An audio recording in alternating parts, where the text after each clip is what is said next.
logistically, what has been the most challenging part about making New Guy Tries?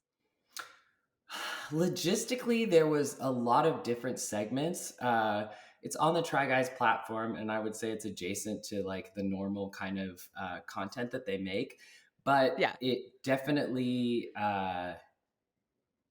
had a different spin on it. So we kind of shot it a little bit like it was a documentary, and then we had scripted parts, unscripted parts. We had fan involvement and fan interaction, and so yeah, logistically, it was difficult to get it all done so quickly and to do every day a little bit of something different. So we would be shooting sketches one day, and then the next day, really deep Q&A personal talks with people. So that was kind of the challenge there.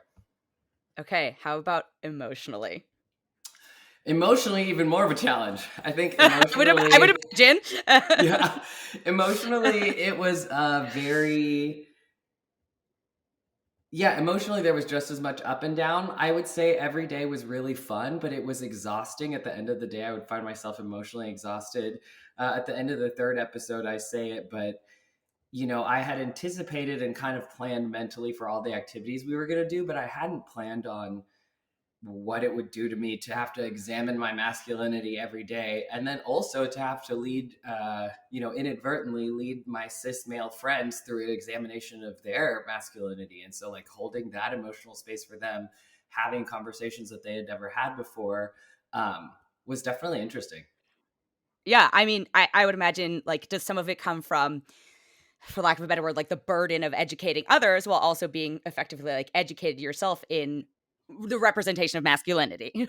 Yeah, that's really interesting because I've definitely been in the position before, as a queer person, previously identified as bisexual and then a lesbian. And as a queer person, and even just as a person of color, I feel like I've been in that environment before where I am educating or having to, the burden of telling somebody about your identity and what it feels like to be you. But this was an interesting thing because I was also asking them to educate me on Mhm. something that I don't think many people often ask to be educated on. So Yeah. yeah, it was an interesting exchange, but I'm very grateful for the emotional labor and physical labor for some of the people in the other episodes who helped me do learn to work out and do CrossFit that the guys offered me.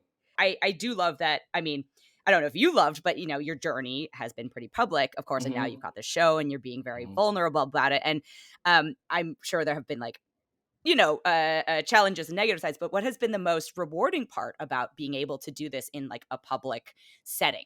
Yeah.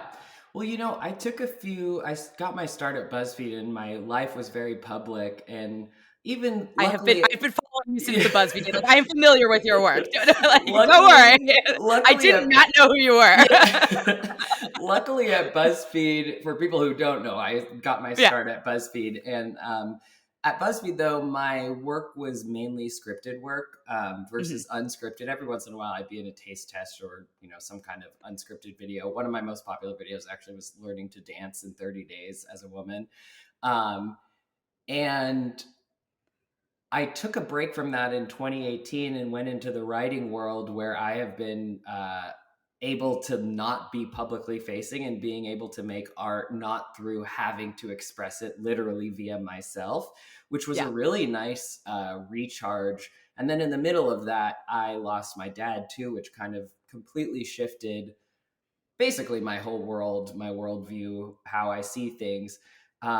But all that to say that I feel like I was much more prepared to have this journey be public because in just those, how many years is that now? 6 years since I left BuzzFeed, I feel like I've done a lot of growing up and a lot of understanding myself and inner work so that like I can come back to the internet. And I was braced for negative comments. I was braced Mhm. for people, right-wing TV shows taking it like being trans is not apolitical right now. It's perhaps the most politicized identity that you can have.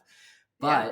But actually, it's been the opposite so far. I have just seen Good. an outpouring of like real kindness and thankfulness for getting representation for all types of people. And it's not just trans people. I've had cis guys, cis women, people saying that, like, this gave me a way to talk to my husband about gender, my mother, my father. Like, I think gender is just a not often explored topic in general. And I'm happy that this is providing a space for lots of different people to have that conversation.